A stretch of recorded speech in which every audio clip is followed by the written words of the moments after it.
आज हम अपने सेंट्रल ऑफिस इलेक्शन ऑफिस में लाहौर की कैंपेन के सिलसिले में इकट्ठे हैं और इससे पहले कि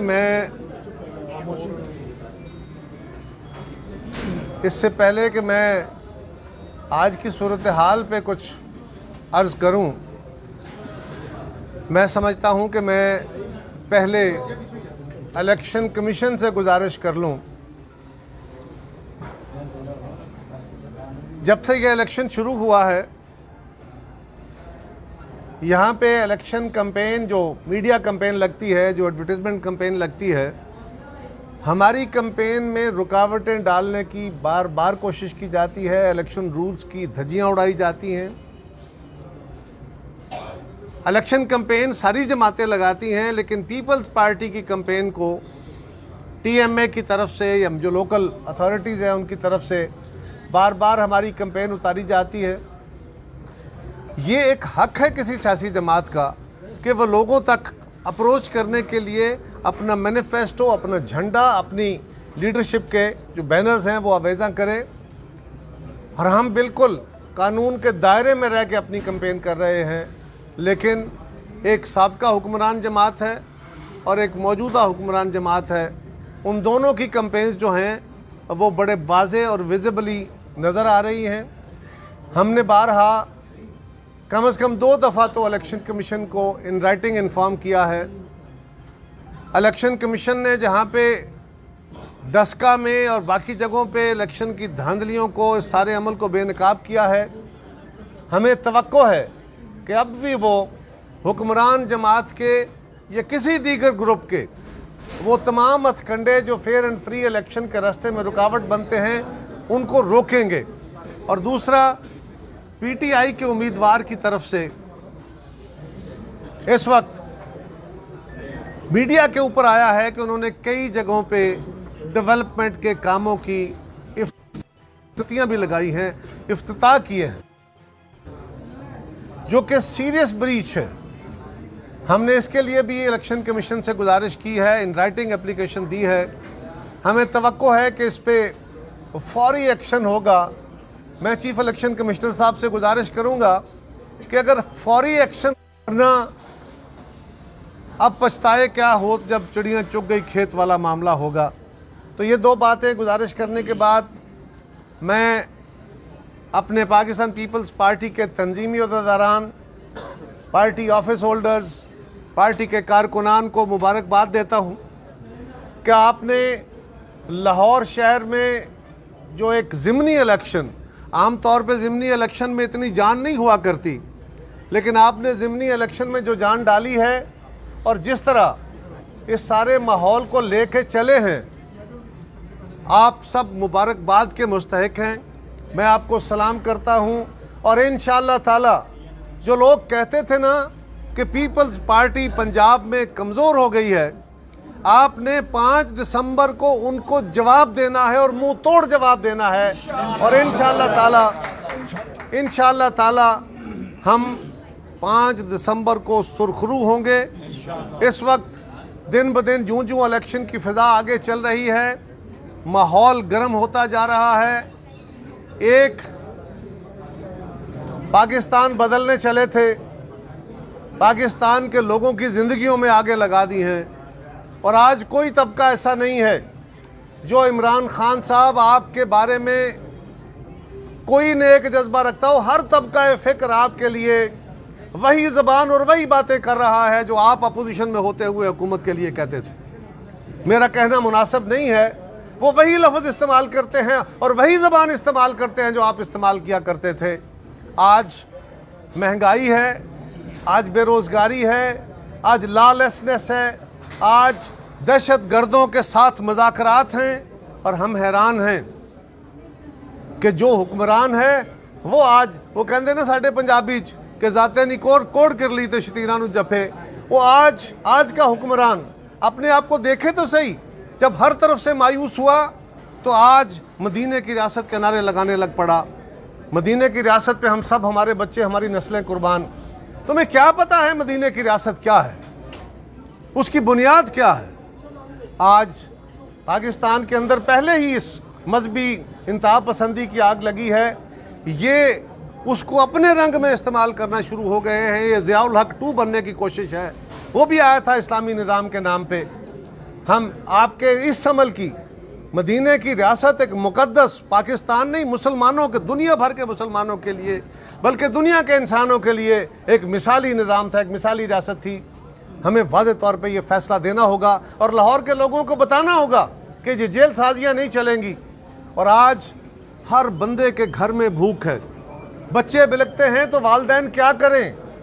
मज़दूर अगर कोई बात करता है, एहतजाज करता है, तो उसके ऊपर खान साहब फरमाते हैं कि घबराना नहीं और परेशान नहीं होना और दुख नहीं करना और गुस्सा नहीं करना। और हमारा शायर है कैसर मेराज, उसने क्या खूब लिखा है कि महंगाई ते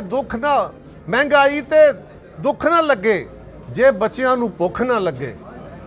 हमें समझ नहीं आती कि ये हुक्मरान चाहते क्या हैं। बार बार मिसालें देते हैं, वो जी दुनिया में तेल बड़ा महंगा हो गया, इंडिया में तेल बड़ा महंगा हो गया। 15-20 दिन पहले या 25 दिन पहले इंडिया में तेल 111 रुपये लीटर था, पाकिस्तान में 126-27 रुपये लीटर था, बल्कि इससे ज़्यादा था। हिंदुस्तान ने पिछले 20 दिन के अंदर तेल की कीमतों में, पेट्रोल की कीमतों में बम्बई में 10 रुपये लीटर कमी की है। इन्होंने 10 रुपये लीटर इजाफा किया है। तेल की कीमतें आलमी मंडी में 84-84.5 डॉलर से $80 बैरल आ गई हैं, बल्कि अब उससे भी नीचे आई हैं। डॉलर की कीमत 15-20 दिन पहले 175 रुपये तक चली गई थी, आज वापस आई है। उस सारे असरात के नतीजे में 4-5 रुपये पर लीटर रिलीफ देना था आवाम को, इन्होंने तेल और महंगा कर दिया है। कहते हैं चीनी महंगी हो गई है, आलमी बड़े हालात ख़राब हैं। ओ भाई, चीनी तो मुल्क के अंदर कहते हैं ना वाफर है, और ये चीनी वो है जो पिछले सीज़न में पैदा, अभी तो हमारी क्रशिंग शुरू नहीं हुई, जो पिछले साल में चीनी पैदा हुई थी। और पिछले साल पैदा होने वाली चीनी को हुकूमत ने कहा था 75 रुपये लीटर फ़रोख्त होनी चाहिए, है 75 रुपये किलो या 70 रुपये किलो। आज वो 150 रुपये बिक रही है। इसमें कौन सी न्यूक्लियर साइंस आ गई है? इसमें कौन सा इंपोर्ट का या आलमी मंडी का रोल आ गया है? इसमें कहाँ से डॉलर का इशू आ गया है? ये तो पाकिस्तानी रुपए में बनी हुई चीनी पाकिस्तान के अंदर मौजूद है, आपके दावे के मुताबिक शॉर्टेज नहीं है। तो फिर किस वजह से, सिवाय इस हुकूमत की नालायकी के।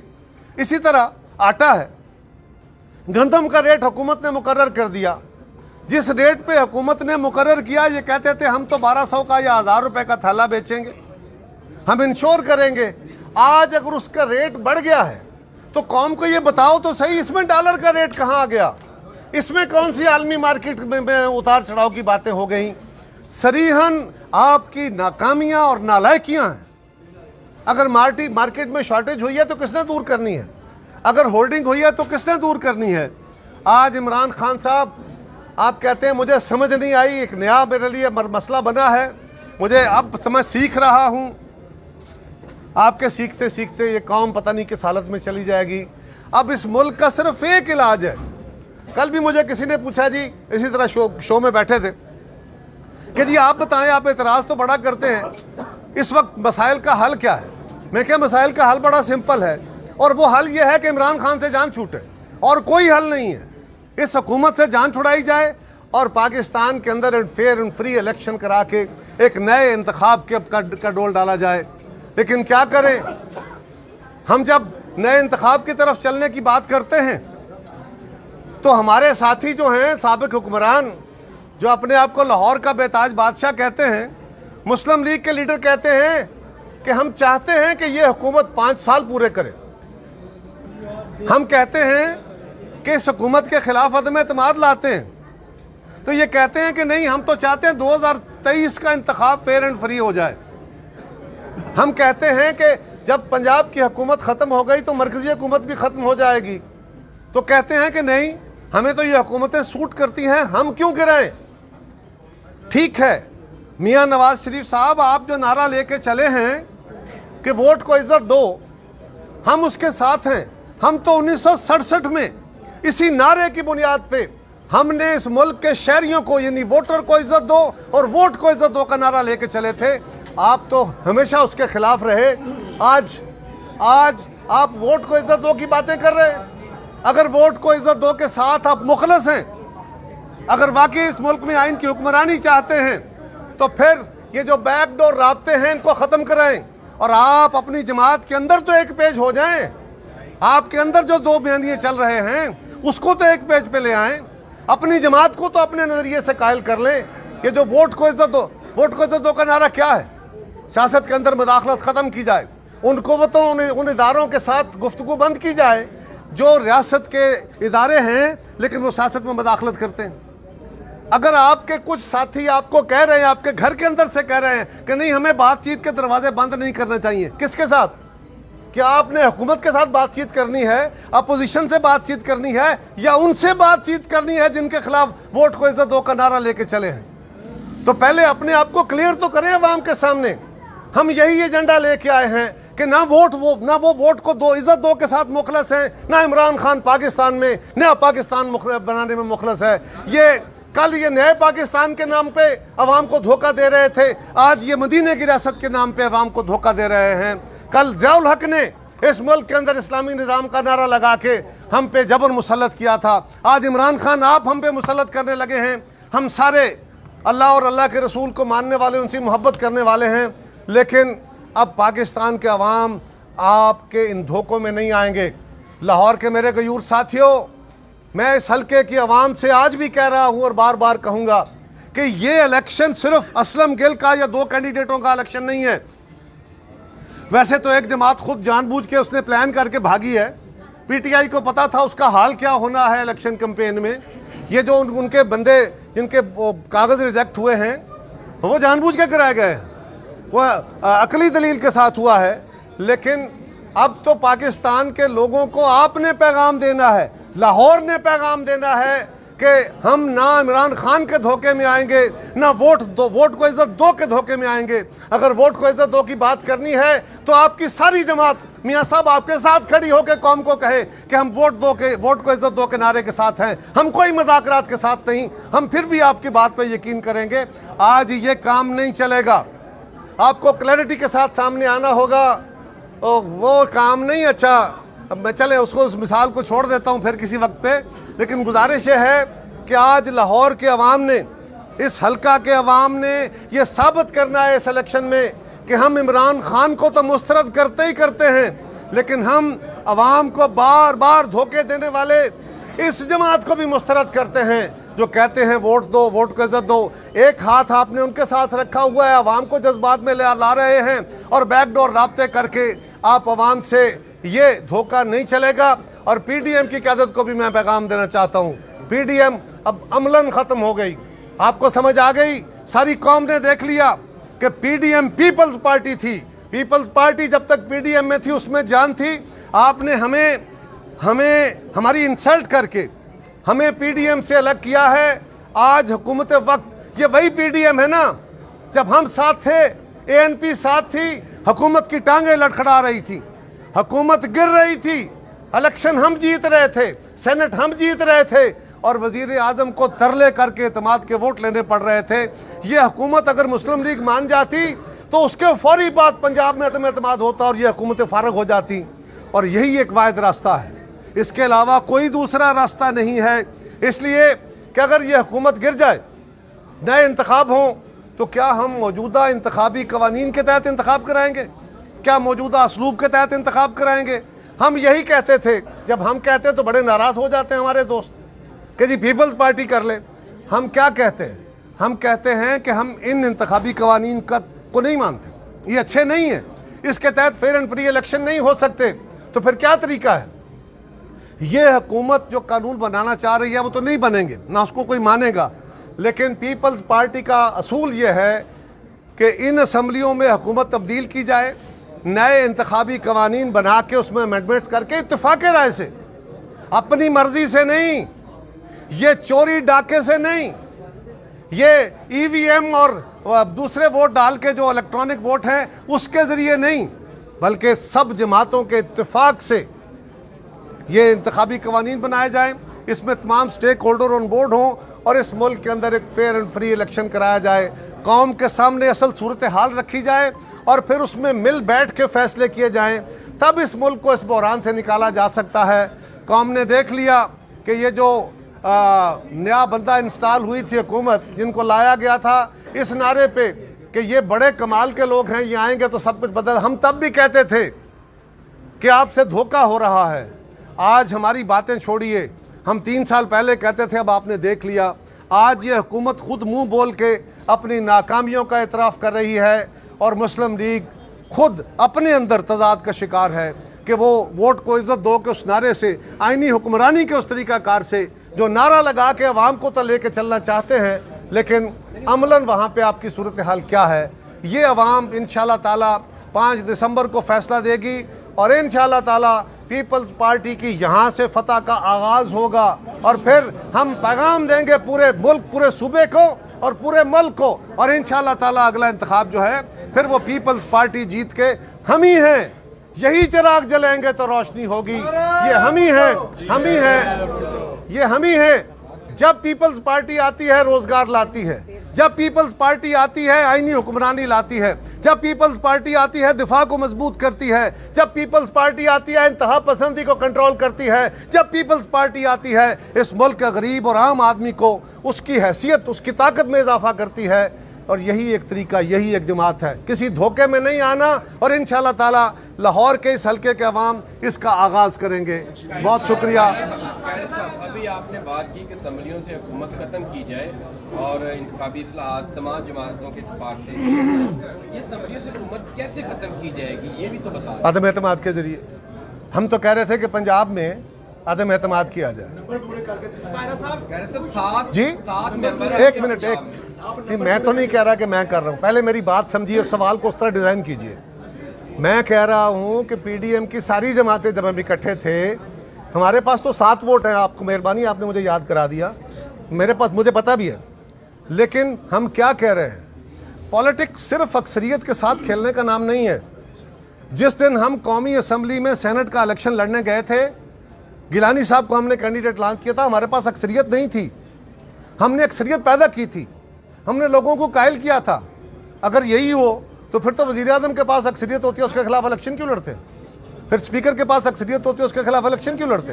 हम तो कह रहे हैं कि आप आइए, हम सारे अगर इकट्ठे हो जाएं तो ये 8-10 वोटों का फर्क बड़ी आसानी, उस वक्त तो बिल्कुल निकल सकता था।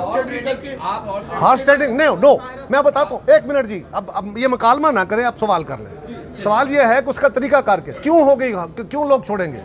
एक तो इनके इत्तेहादी इनसे तंग है, इसलिए कि जो दबाव आपके घर में आसानियां हैं, ये मीडिया वाले दोस्त जो बैठे हैं, कैमरों वाले, आपके घर में सब खुशहाली आ गई है, आप खुश हैं इन हालात से।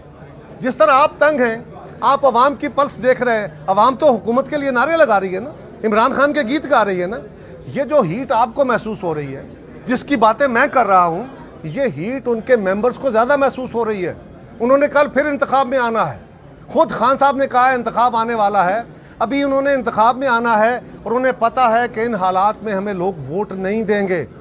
इस जमात के अंदर जब हमने कहा था, उस वक्त तो ये सेक्शन नहीं बने थे, उस वक्त तो जहांगीर तरीन खान साहब का ग्रुप सामने नहीं आया था, उस वक्त तो पीटीआई के अंदर जो ग्रुप्स है ये सामने नहीं आए थे, लेकिन हमने लोगों की पल्स महसूस की थी। हम सियासतदान हैं, हमें पता है कि वो किस तरह होता है, हम किसी हाउस ट्रेडिंग पे यकीन नहीं रखते, ये तो खुद हालात ऐसे हैं। आपने खुफिया मुज़ाकरात की निशानदेही की है, आपने खुफिया मुज़ाकरात की नून लीग की जानिब से निशानदेही की है। अगर फिर से साहिब इक़्तिदार लोग जो है वो उनके साथ मुज़ाकरात कर लेते हैं तो पीपल्स पार्टी और इसका जियाला कहाँ पे खड़ा है? और पीपल्स पार्टी पिछली कई दहाइयों से मज़ामत की सियासत कर रही है, कौन सा अभी तक लाहे अमल बनाया जिससे बासर हल्कों को जो है दबाया जाता है? पहली गुजारिश तो यह है कि अगर आप ये कह रहे हैं कि पीपल्स पार्टी, और दुरुस्त कह रहे हैं कि पीपल्स पार्टी मज़ामत की सियासत कर रही है, हम अपनी स्ट्रगल कर रहे हैं। अगर फ़र्ज़ करें, वैसे तो अब लोग हालात देख रहे हैं, अब आप देख रहे हैं ना इसी तरह की पल्स, लोगों के सामने आना था कि इमरान खान साहब की असल हकीकत पीटीआई की क्या है, उनके मंशूर और उनकी सच्चाई क्या है, तो तभी लोगों ने अपना व्यू बदलना था ना। लेकिन फ़र्ज़ करें ये नहीं बदलती, फ़र्ज़ करें आज भी हालात मुश्किल है, तो क्या हमें अपना रास्ता छोड़ देना चाहिए? हम जिसको सच समझते हैं वही करते हैं। मज़ाहमत का रास्ता, और मज़ाहमत किसके खिलाफ है? मज़ाहमत गैर कानूनी, गैर आइनी हथकंडों के खिलाफ है। मज़ाहमत इस मुल्क की सियासत के अंदर अपनी मर्जी चलाने के खिलाफ है। मज़ाहमत इस मुल्क के अवाम के ऊपर थोपी गई IMF की क़यादत के खिलाफ है, और ये मज़ाहमती सियासत चलनी चाहिए, यही एक बेहतरी का रास्ता है। जी पट्टी साहब, कारा साहब, जो मुज़ाकरात के लिए यहाँ से चुना गया, एक लॉन्ग मार्च किया गया, वजीराबाद में लोग बैठे, मुज़ाकरात हुए, लोग बड़े हुकूमत से, उसके बाद कालदम तंजीम के साथ वो मुज़ाकरात किए गए। अब मज़ीद कालदम तंजीम के सिपाही साहबा तरीके जाफरिया वो भी कह रही है कि हमेशा को बहाल किया जाए, ये सिलसिला कहाँ तक चलेगा? देखिए भट्टी साहब, मुझे तो यूँ लग रहा है कि हमने जो पिछले 40-50 साल से जो बीज बोते रहे हैं, अब वो आस्ता आस्ता वो बबूल बड़ी तेज़ी से फैलता जा रहा है। अब इस मुल्क में इंतहा पसंदी खुल के नाचने लग गई है, और अब इस इंतहा पसंदी ने अपने आप को कभी मज़हब के, कभी एथनिसिटी के लिबादे में, ये कोई मज़हब का इशू नहीं है, ये ताकत के अंदर अपना शेयर बढ़ाने और शेयर लेने की बातें हैं। मैं सिर्फ इतनी गुजारिश करूं, मुझे तो लगता है कि अभी ये जो सारा कुछ हो रहा है, इससे एक नया इत्तेहाद जन्म लेगा, एक नया मजहबी जमातों का एक नई एमएमए खड़ी की जाएगी, नई तरह की एमएमए हो सकती है। और फिर क्या होगा, फिर अभी ये भी हो सकता है कि इस मुल्क के अंदर फिर कोई, क्योंकि अब आजकल मज़हब की सियासत के बारे में बहुत बातें हो रही हैं, मज़हब हम सब पे, मज़हब पे हम सब कुर्बान हैं, लेकिन मज़हब को अपने गलत मकासद के लिए, अपने झूठ को छुपाने के लिए, सिर्फ इक़्तिदार हासिल करने के लिए इस्तेमाल करने के हवाले से बात कर रहा हूँ। ये आजकल बड़ा रिवाज हो गया है हमारे मुल्क में। उसके नतीजे में आपको फिर ज़ियाउल हक़ की तरह का कोई इस तरह का नारा नज़र आएगा कि जी अब इस्लामी निज़ाम इस मुल्क का इलाज है। ये तय करना होगा मुल्क को, अवाम को, सारी सियासी जमातों को, क़यादत को, सारे हमारी जो इदारे हैं, हमें फ़ैसला करना होगा, कि इस मुल्क के अंदर आइन के ताबे हुकूमत चलनी है, सियासत होनी है, या मुख्तलिफ स्लोगन के तहत लोगों के जज्बात भड़का के सियासत होनी है। ये फ़ैसला आवाम को करना होगा। सोशल मीडिया में से वैसे चलकर तो ये बड़े सिंपल बात है। हम कह रहे हैं कि इससे बहुत बड़ा नुकसान हो चुका, अब मज़ीद बड़ा नुकसान होने जा रहा है। और अगर हुकूमत वक्त भी वही नारा लगाए, उनका नारे कुछ और हैं, ये मदीना की रियासत के हवाले से जो बड़ा मुक़द्दस नाम है, बड़ी मुक़द्दस रियासत है, उसके नाम को इस्तेमाल करके अपने मज़मूम मकासद के लिए इस्तेमाल करना चाहें, तो फिर ये सारे मिल के जो खिचड़ी पका रहे हैं, उसके नतीजे में क्या पैदा होगा। जो टीटीपी के साथ मुज़ाकरात हो रहे हैं, मुज़ाकरात कामयाब हो गए तो उसके बाद माहौल क्या होगा और हुकूमत की मजबूरी क्या है? देखिए, हम तो इसके ऊपर बिलावल साहब ने भी बात की है, मेरी जमात की भी बात सामने आ गई, अभी कल वो बातें हुई हैं। आज क़यादत के साथ बात करने के बाद हम इस पर फाइनल अपना जो वर्शन है वो लाएंगे। लेकिन एक बात याद रखिए, अगर आप इंतहा पसंदी के साथ मुज़ाकरात करके उनको स्पेस देते आएंगे तो उससे ज़्यादा इंतहा पसंदी सामने आ सकती है, बेहतरी नहीं। कारा साहब, ये बताएं कि आप तो मुस्लिम लीग उनके ऊपर बड़ी तनकीद कर रहे हैं कि वो उनके साथ बैकडोर उनके साथ रबते हैं एस्टेब्लिशमेंट के साथ, लेकिन कल बिलावल साहब अपोजिशन लीडर के चैम्बर में गए हैं और वहाँ पर एक मुश्तरका जद्दोजहद का वो किन नकात पर मुश्तरका जद्दोजहद होगी, क्या उसमें ये भी शामिल है कि आइंदा एस्टेब्लिशमेंट से रब्ता नहीं किया जाएगा? फारूकी साहब, मैंने कहा कि मुस्लिम लीग के अंदर जो दो बयानिए हैं, एक मफामती और एक मज़ाहमती। मफामत किससे है? मफामती बयानिया है, पहले तो ये है ना, तो किसके साथ है? वोट को इज्जत दो अगर मज़ाहमत है, तो दूसरा मफामती बयानिया क्या है?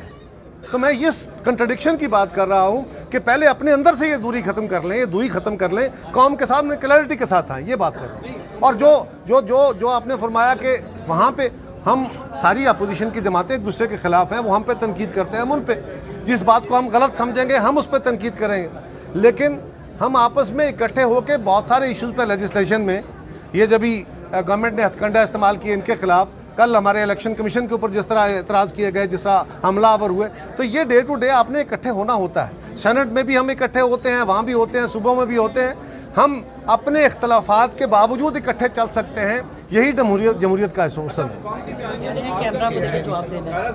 बयानिया तो आपका भी है, जिस पर जरदारी साहब को मुखावत का बादशाह भी कहा गया, तो आपके मुकामी बयानिए में और मियां नवाज शरीफ की पार्टी के मुकामी बयानिए में क्या फर्क है? ये तो आपकी अजम्पशन है ना।